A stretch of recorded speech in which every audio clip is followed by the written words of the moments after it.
Que o ímpio abandone o seu caminho e o homem mau os seus pensamentos. Volte-se ele para o Senhor, que terá misericórdia dele. Volte-se para o nosso Deus, pois ele dá de bom grado o seu perdão. Isaías 55:7. Quando uma pessoa sofre um dano cerebral, parte de seu cérebro ou a totalidade dele passa a ficar paralisada, incapacitada.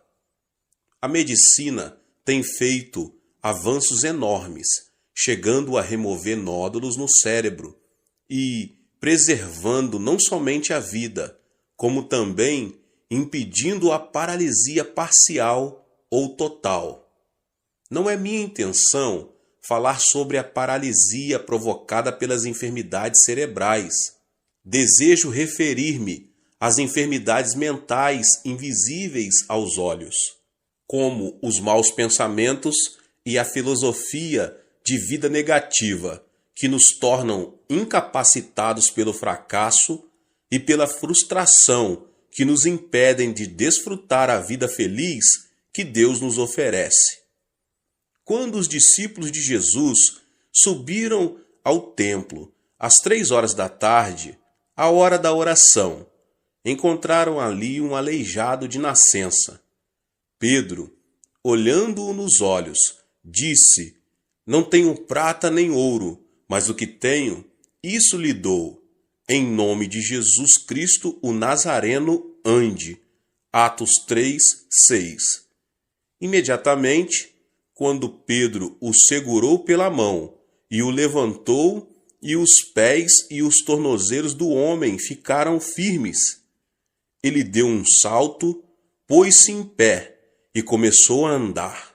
Depois entrou com eles no pátio do templo, saltando e louvando a Deus. Pode-se dizer que o coração é que determina o destino do homem. Por essa razão, o sábio diz em Provérbios 4:23, acima de tudo, guarde o seu coração, pois dele depende toda a sua vida. E Jesus, em Mateus 8:13, diz, como você creu, assim lhe acontecerá. O que significa isso? Quer dizer que a mente é a origem do estilo de vida e a vida é o resultado daquilo que pensamos. Devemos eliminar de nosso cérebro o nódulo que nos leva à destruição ou à paralisia total ou parcial. A fim de experimentarmos o poder de Deus, quero agora apresentar 6 elementos que impedem que o poder divino haja em nós, os quais devem ser extirpados. O primeiro elemento é a ansiedade. Pode-se dizer que alguém que vive ansioso perde a felicidade na vida. Quando uma pessoa ansiosa chega a casa, os integrantes da família tornam-se intranquilos por causa de suas queixas e murmurações. Assim também, a pessoa ansiosa é incapaz de difundir paz na sociedade. Esse tipo de gente provoca reação de agitação em cadeia. Segundo estudo do médico Dr. Walter Clemente Albertis, especialista em gastroenterite do reconhecido Hospital Mayo, a causa de todo tipo de doença é a ansiedade. Isso significa que a ansiedade destrói a saúde física, além de destruir a felicidade do coração. Qual é a causa da ansiedade?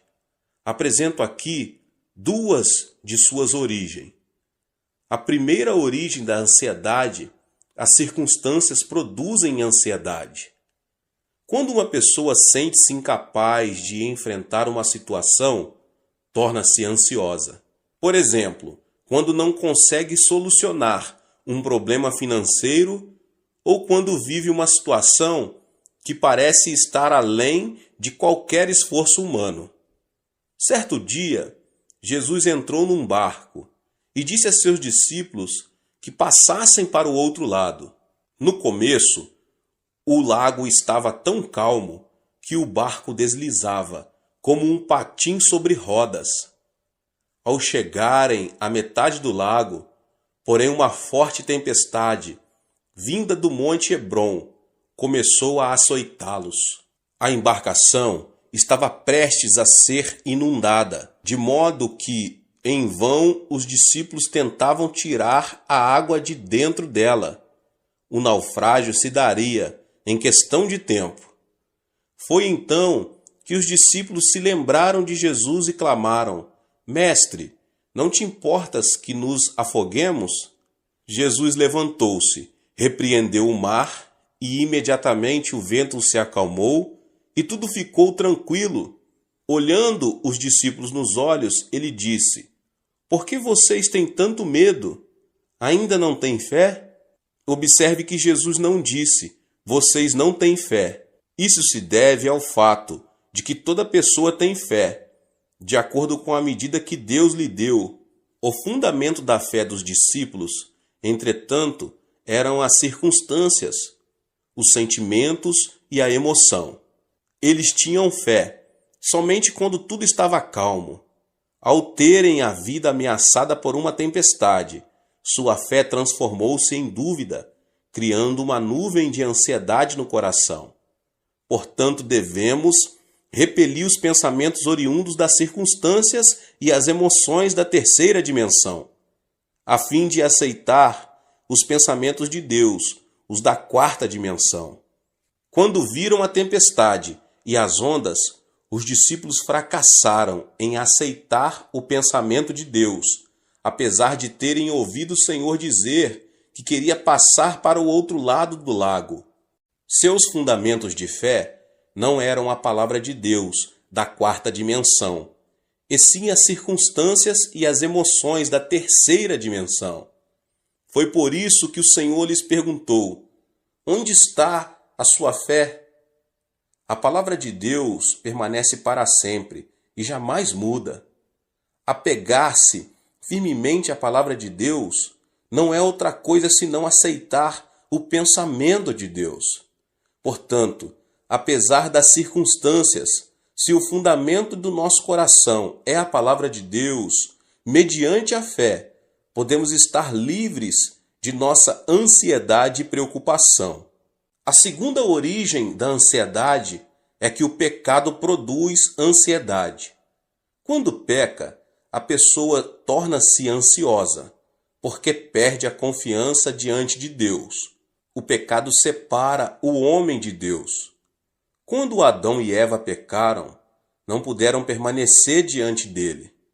Gênesis 3:10 diz: Ouvi teus passos no jardim, e fiquei com medo, porque estava nu. Por isso me escondi. Qual foi a causa do medo? O pecado, sem dúvida. Ao comer do fruto da árvore proibida, Adão e Eva souberam que estavam nus e tiveram medo. Por isso não puderam apresentar-se diante de Deus. Da mesma forma, o homem que comete pecado não tem paz. As Escrituras dizem: Não há paz alguma para os ímpios. Isaías 48:22. Portanto, a consequência do pecado é a ansiedade. Se uma pessoa se sente ansiosa ao sentar-se e ao levantar-se, sua vida será uma ruína. Não obstante, se alguém se aproxima do Senhor e confessa todos os seus pecados, estes se tornam brancos como a neve, ainda que tenham sido como o escarlate. Não se trata de mudar as circunstâncias para que possamos desfrutar paz. Jesus disse: Nesse mundo vocês terão aflições. Contudo, tenham ânimo, eu venci o mundo. João 16:33. E o apóstolo João declara: Porque aquele que está em vocês é maior do que aquele que está no mundo. 1 João 4:4. Portanto, apesar das circunstâncias, deposite sua fé na palavra de Deus. O arrependimento o ajudará a se libertar de toda a ansiedade que tenta destruir sua vida. O segundo elemento é a solidão. A solidão a que me refiro não é a solidão causada pelas circunstâncias. Por exemplo, se você separa um tempo para orar no monte e estar a sós com Deus, isso não é solidão. A solidão é sentir-se só e se caracteriza pelo egocentrismo. É querer receber sem dar. É manter-se indiferente à felicidade dos outros. Quando alguém se torna extremamente egocêntrico e não se interessa pelos outros, transforma-se numa pessoa teimosa e fria. Obviamente, ninguém será receptivo a uma pessoa que demonstre ser assim. Esse comportamento torna as pessoas ainda mais fechadas em sua solidão, levando-as à destruição. Deus não criou o homem como um ser solitário. Em Gênesis 2, 18 e 24, o Senhor fala: "Não é bom que o homem esteja só. Farei para ele alguém que o auxilie e lhe corresponda. Por essa razão, o homem deixará pai e mãe e se unirá à sua mulher, e eles se tornarão uma só carne." O homem nasce de duas pessoas. No idioma chinês, a palavra homem é representada por caracteres formados por dois traços que se apoiam entre si. Ou seja, são duas pessoas que formam uma unidade. Por isso Jesus orou ao Pai, dizendo: "Pai nosso que estás nos céus." Não é o plano de Deus que o homem esteja só. Até mesmo na natureza de pregar o Evangelho, Jesus enviou os seus discípulos em duplas.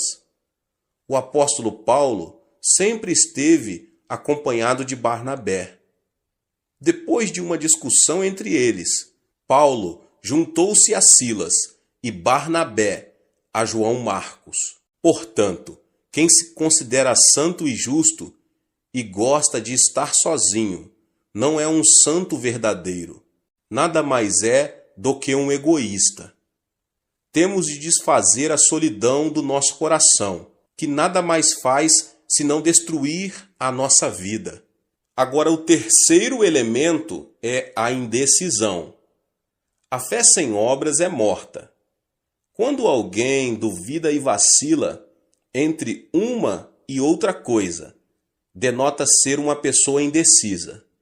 E uma pessoa indecisa caracteriza-se pela falta de responsabilidade e receio, o fracasso e o erro.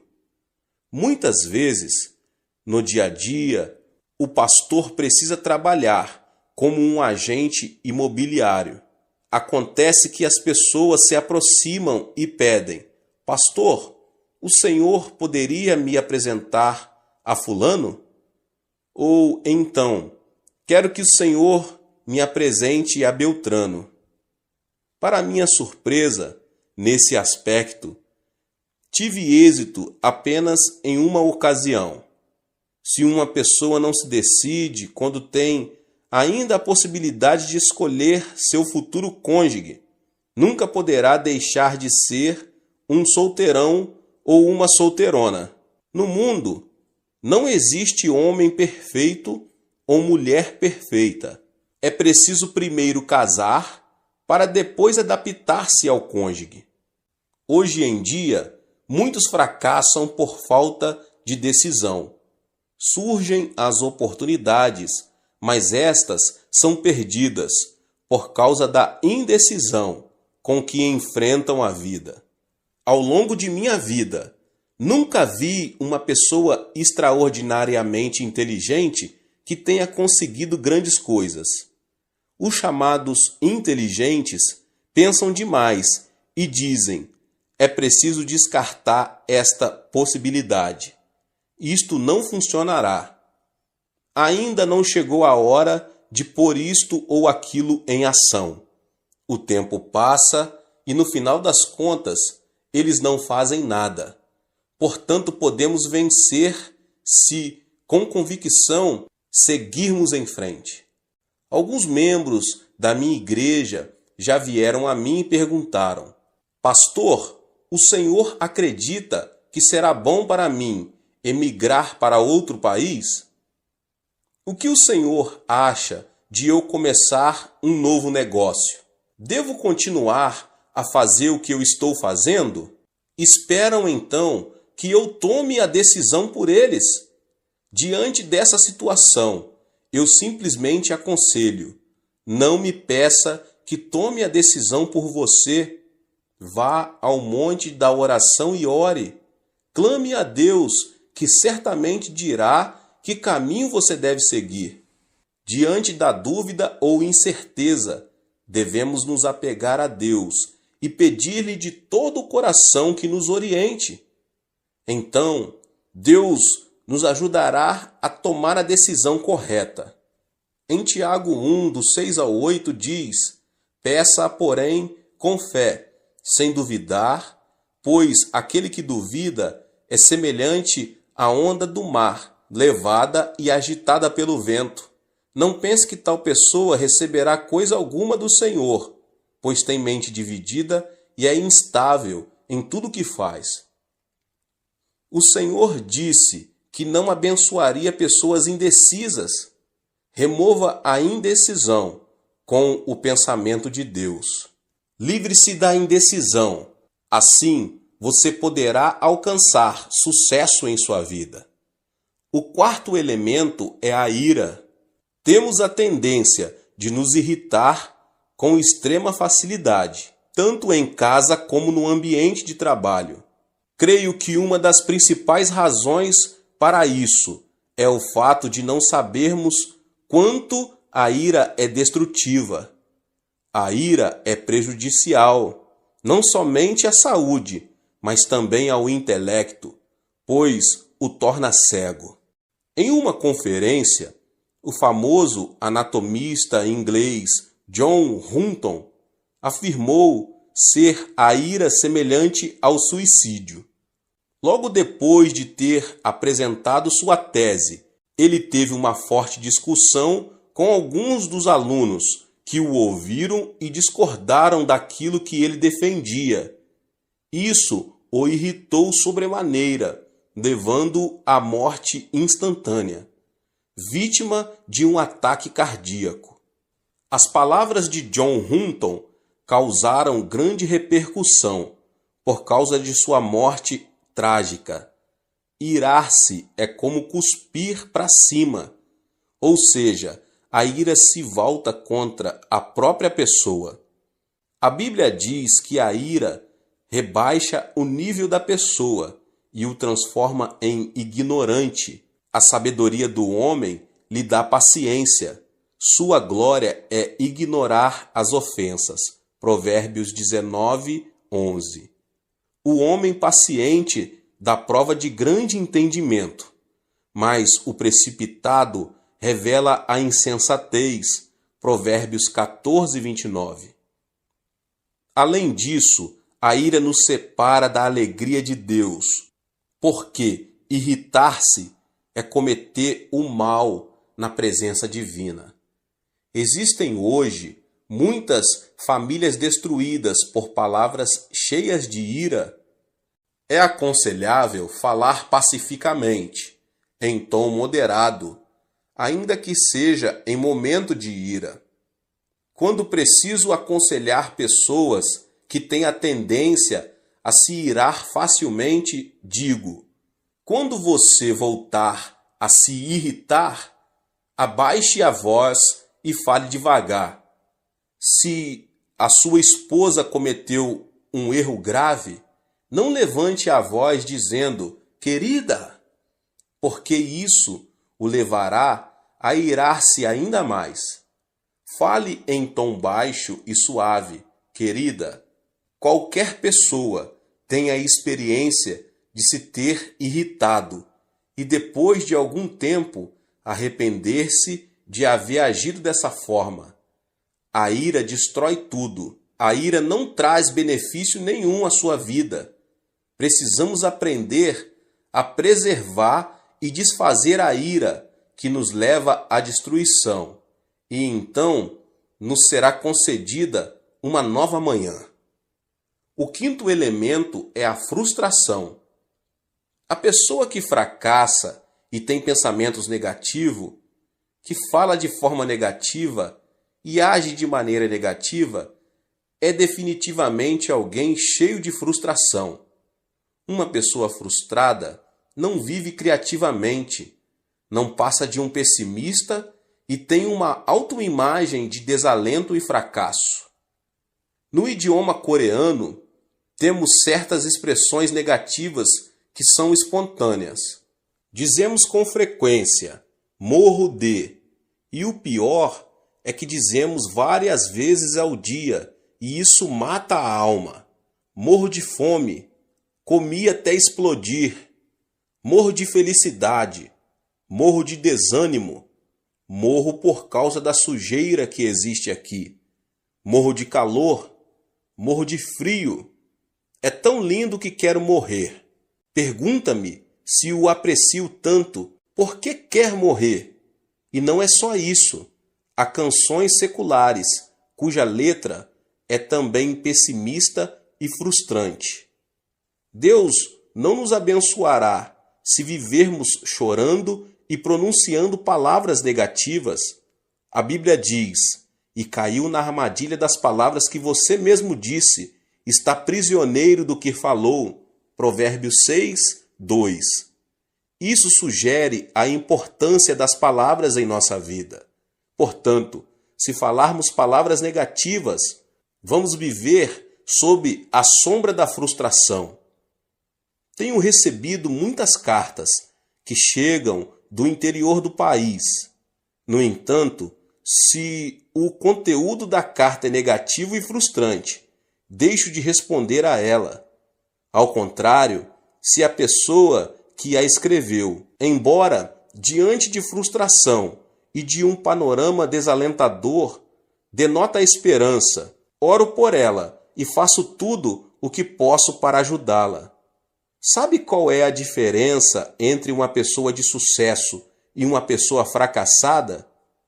As bem-sucedidas não se mostram frustradas diante de um eventual fracasso e logo se colocam em pé novamente.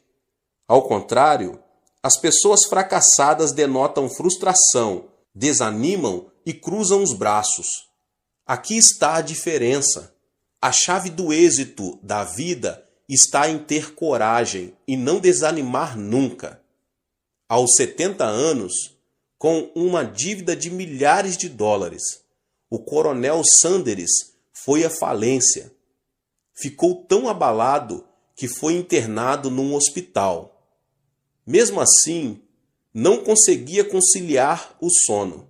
Certo dia, bem de madrugada, ouviu um hino que dizia: "Não esmoreças, Deus te protege.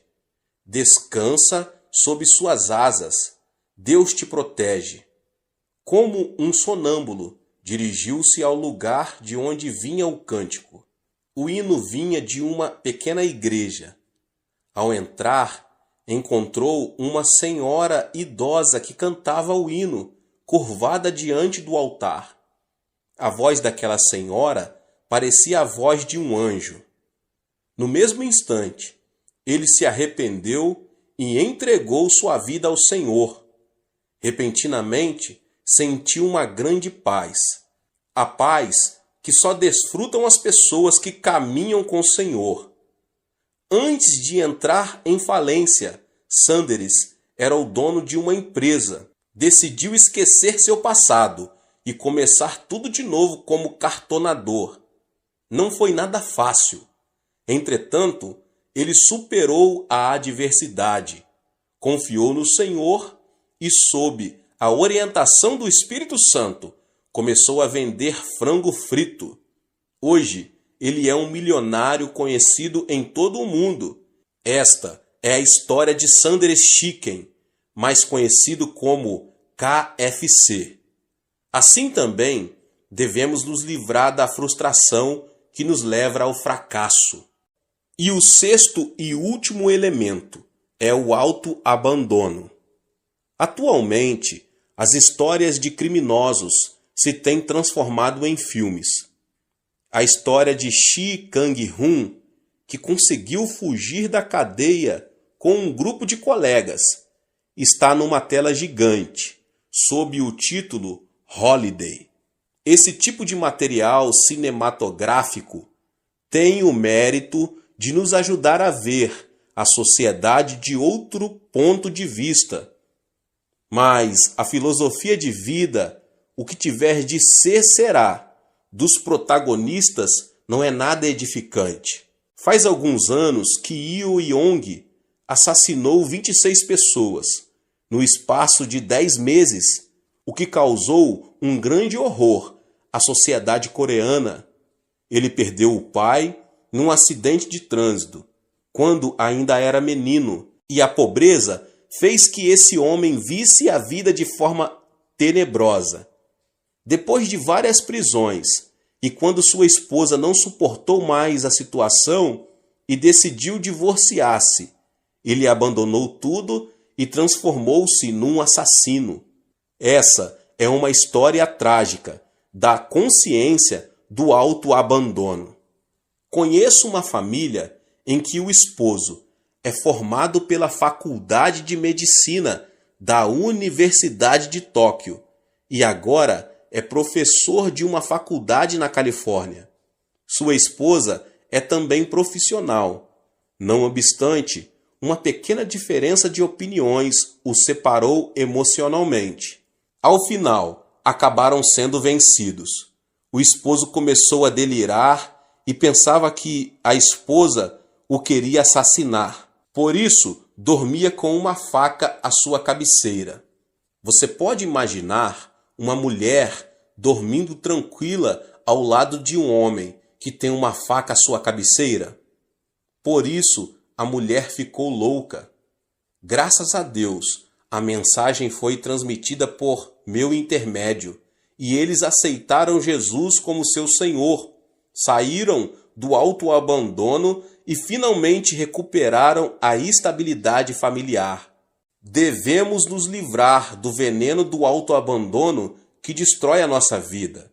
Gênesis 2,15 narra: o Senhor Deus colocou o homem no jardim do Éden para cuidar dele e cultivá-lo.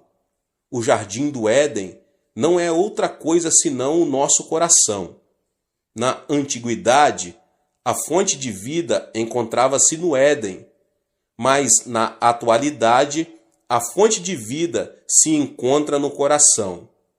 O Deus que disse ao homem para cuidar do Éden, hoje nos manda cuidar do nosso coração. É necessário que os nossos pensamentos se fundamentem na palavra de Deus, para que o nosso coração seja preservado. Ou seja, o sucesso e o fracasso não dependem do destino. Podemos ser felizes se, mediante o pensamento de Deus, conseguirmos extirpar os 6 tumores do coração, a saber, a ansiedade, a solidão, a indecisão, a ira, a frustração e o autoabandono. Que você possa ter força no Senhor, na palavra de Deus, na oração, conseguir retirar da sua vida, em nome de Jesus Cristo, tudo que atrapalha o poder de Deus, o poder divino de atuar na sua vida. Deus abençoe a vida de cada um dos irmãos que ouviram essa palavra do pastor David Puyong Cho. Se você ainda não é inscrito aqui no canal, se inscreva no canal, ative o sininho das notificações para você não perder nenhum vídeo que são postados aqui todos os dias. Deixe também o seu like e não esqueça de compartilhar essa palavra com as pessoas que você mais ama. Nos vemos nos próximos vídeos. Amém.